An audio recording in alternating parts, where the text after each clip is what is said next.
Buenas tardes con todos los participantes en la sala, buenas tardes con los emprendedores que nos están acompañando en este momento. El día de hoy, por parte de la Universidad del Callao, del curso de Contabilidad de Empresas del Comercio Exterior, vamos a brindar una pequeña charla acerca de los contratos asociativos, consorcios y participaciones. Los integrantes somos Cartagena González Flor Carolina, Ortiz Rodríguez Mariela Sofía, Sullón Díaz Kimberly, Helen Carla Ibala Liña y quien les habla Ortiz Apestegui Flor. Comenzaré comentando acerca de la introducción. En el Perú, los contratos asociativos se encuentran regulados en la Ley General de Sociedades y como regla general se debe de tener en claro que no generan una persona jurídica, por lo que se debe constar por escrito y no requieren ser registrados. La idea central de este tipo de contratos consiste en que las partes se junten para desarrollar un negocio específico, en interés común de todos los intervinientes. De esta forma, en estos contratos las partes deberán regular las formas en la que se participará el negocio, qué es lo que aportarán cada una de ellas y cómo se distribuirán las utilidades para que generen, entre otros aspectos singulares, a cada proyecto de negocio. La Ley 438, el artículo de la Ley 438 de la Ley General de Sociedades estipula que se consideran contratos asociativos aquel que cree y regule relaciones de participación e integración en negocios o empresas determinadas, en intereses común de los intervinientes. Para comprender tal definición, habrá que partir por el concepto de concentración empresarial, mediante el cual dos o más empresas integran sus recursos a efectos de conseguir un beneficio común, diferente al interés empresarial. Dicha concentración empresarial puede conseguirse mediante la pérdida o no de la personalidad jurídica de las empresas intervinientes. En el primer caso, estamos ante las fusiones y en el segundo, ante las uniones de empresas. En estas últimas se establecerán relaciones de coordinación o de subordinación, dependiendo si la vinculación es de naturaleza horizontal o vertical, respectivamente, siendo que las primeras conlleven a los contratos asociativos y la segunda a los grupos empresariales. Apréciese entonces que los contratos asociativos integran la red de alternativas que ofrecen la concentración empresarial. En tal orden de ideas, pueden conceptualizarse como una manifestación de la concentración empresarial y en la cual no se pierde la personalidad jurídica y en la que se establecen relaciones de coordinación. El texto legal anteriormente citado alude a la relación de participación e integración, lo que consideramos correcto porque si existe participación de las partes contratantes, así como la integración. No obstante, cabe destacar que estos últimos no deben entenderse como la titularidad del capital de una empresa. Ahora tenemos los contratos asociativos en participación. La asociación en participación es considerada por algunos una sociedad momentánea, es decir, constituida para la celebración de un solo acto jurídico o de un número determinado de actos jurídicos.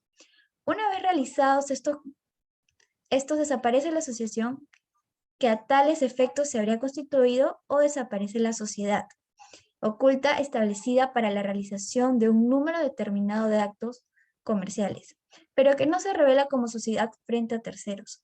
De esta forma, permanece como un simple pacto válido entre los socios y inoponible frente a terceros quienes se supone que no lo conocen. Dentro de las características tenemos que el asociante actúa en nombre propio y la asociación en participación no tiene razón social ni denominación. La gestión del negocio o empresa corresponde única y exclusivamente al asociante y no existe relación jurídica entre los terceros y los asociados. Los terceros no adquieren derechos ni asumen obligaciones frente a los asociados ni estos ante aquellos. El contrato puede determinar la forma de fiscalización o control a ejercerse por los asociados sobre los negocios o empresas del asociante que son objetos del contrato. Los asociados tienen derecho a la rendición de cuentas al término del negocio realizado y al término de cada ejercicio. De acuerdo al artículo 441 de la Ley General de Sociedades, El contrato de asociación en participación es un contrato en virtud del cual el asociante concede a otra u otras personas denominadas asociantes una participación en el resultado o en las utilidades de uno o varios negocios que a cambio de una determinada contribución. En tal sentido, cabe señalar que es un contrato que tiene por objeto la realización de uno o varios negocios en común. También se precisan dos partes, tenemos el asociante y el asociado. De un lado, el asociado es uno de los aportes, es el que aporta bienes y servicios. Por otro lado, el asociante es el que realiza el negocio y asume la responsabilidad frente a terceros. Por tanto, se trata de una sociedad oculta en la cual solamente aparece frente a terceros el asociante. C. Las partes participan en las pérdidas y las utilidades en la proporción que se establece en el contrato de asociación en participación. D. La asociación en participación no es una persona jurídica, por tanto, ni el sujeto de derecho ni constituye una persona jurídica distinta a los miembros que la componen, ni tienen un patrimonio autónomo. E. Debe constar por escrito aunque no está sujeto a inscripción en registros públicos. F. El asociante actúa en nombre propio estableciendo una relación jurídica con los terceros, no existiendo relación jurídica entre el asociado y los terceros. En tal sentido, los terceros contratan y asumen obligaciones exclusivamente con el asociante y no con el asociado, el cual no se obliga para nada frente a ellos. G. Como consecuencia de las características anteriores, se presume que los bienes aportados pertenecen al asociante, salvo aquellos que se encuentran inscritos en los registros públicos a nombre del asociado. H. El manejo del negocio está a cargo del asociante y se establecen los mecanismos de control a favor del asociado. El asociante es el que se encarga de manejar el negocio de manera exclusiva o principal. Por lo general, el contrato determina la forma de fiscalización o de control por parte del asociado. El asociado tiene derecho a la rendición de cuentas por parte del asociado. J. El contrato lleva implícito una limitación de asociar. De tal forma, el asociante no puede atribuir participación en el mismo negocio a empresas u otras personas sin contar con el consentimiento expreso del asociado o asociado según corresponda.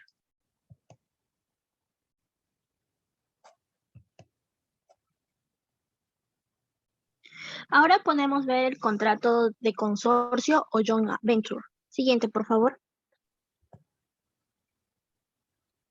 Este contrato de consorcio, aquí se puede ver que las partes se asocian y participan directamente en el desarrollo del negocio, exponiéndose todas ellas frente a los terceros.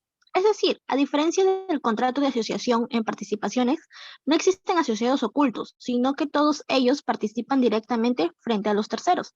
Según el artículo 445 de la Ley General de Sociedades, conceptualiza como el contrato de consorcio. Artículo 445. El contrato de consorcio es el contrato por el cual dos o más personas se asocian para poder participar de forma activa y directa en un determinado negocio o empresa con el propósito de obtener un beneficio económico, manteniendo cada una su propia autonomía. Corresponde a cada miembro del consorcio realizar las actividades propias del consorcio que se le encargan y aquellas que se ha comprometido. Al hacerlo, debe coordinar con los miembros del consorcio conforme a los procedimientos y mecanismos previstos en el contrato. Siguiente, por favor. Si bien es cierto, algunas de las características se van a nombrar a continuación, no necesariamente deben ser incluidas en todo el contrato de joint venture. Son aspectos que por lo general se regulan de una forma u otra en el contrato. Característica número 1 es un contrato, es decir, es necesario un acuerdo entre dos o más partes, el que se perfecciona a través de la declaración de la voluntad de cada una de ellas. La ley peruana define como un contrato asociativo por el cual dos o más personas se asocian para participar en forma activa y directa en un determinado negocio o empresa con el propósito de obtener el beneficio económico, según el artículo 445. Es un negocio específico. La duración del contrato está en función de la duración del negocio. Por lo general se hacen los contratos de consorcio para un negocio en específico. Siguiente, por favor. Luego tenemos el objetivo. Su objetivo viene a ser común. Los contratantes comparten un objetivo común que las motiva a involucrarse en el negocio y estar obligados a realizar las actividades propias del consorcio para las cuales se ha comprometido. En letra D, concurrencia de dos o más personas o empresas. Se requiere una pluralidad de empresas o personas que participen del contrato. Nótese que pueden participar tantas personas naturales como jurídicas, lo que amplía las posibilidades de celebrar esta clase de negocios jurídicos. Luego tenemos otra característica que viene a ser la individualidad y responsabilidad empresarial. Las partes mantienen sus individualidades, no forman una persona jurídica distinta, estas mantienen su propia autonomía. Los miembros del consorcio solo tendrán responsabilidad solidaria si así se pacta expresamente o lo dispuesto por la ley. Siguiente, por favor. La administración de los bienes y recursos. Todo contrato debe establecer un régimen de administración y manejo del negocio común. Sin embargo, no se señala algo distinto, pues se entiende que se establece la gestión mutua, interpretándose como la reciprocidad sobre la facultad que tienen ambas partes para poder dirigir el negocio y obligarse por las gestiones que realizan en cumplimiento al objetivo específico en el contrato. Luego tenemos las aportaciones de los contratantes.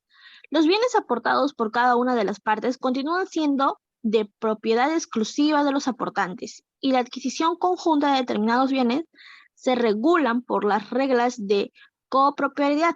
El contrato debe estipular cuáles serán los aportes de cada una de las partes. Dicho aporte puede ser en bienes, dinero, servicios o derechos. Luego tenemos la facultad de representación. Las partes deben establecer la facultad de representación en un negocio común. En principio es un derecho de todos los contratantes. Esta facultad obviamente puede ser delegada. En principio existe un mutuo derecho de representación. Sin embargo, este tema debe ser muy definido en el contrato. Siguiente, por favor.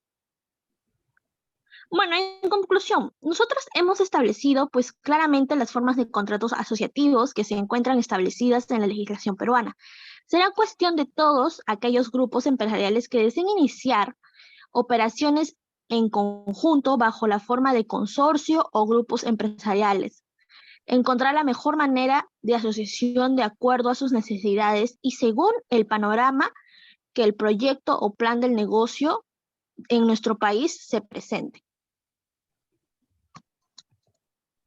Bueno, esto sería todo. Muchas gracias. A continuación les estaríamos mandando una pequeña encuesta para ver qué tanto han podido entender sobre este tipo de contratos asociativos, de consorcio y participación que le hemos venido exponiendo en transcurso de este tiempo.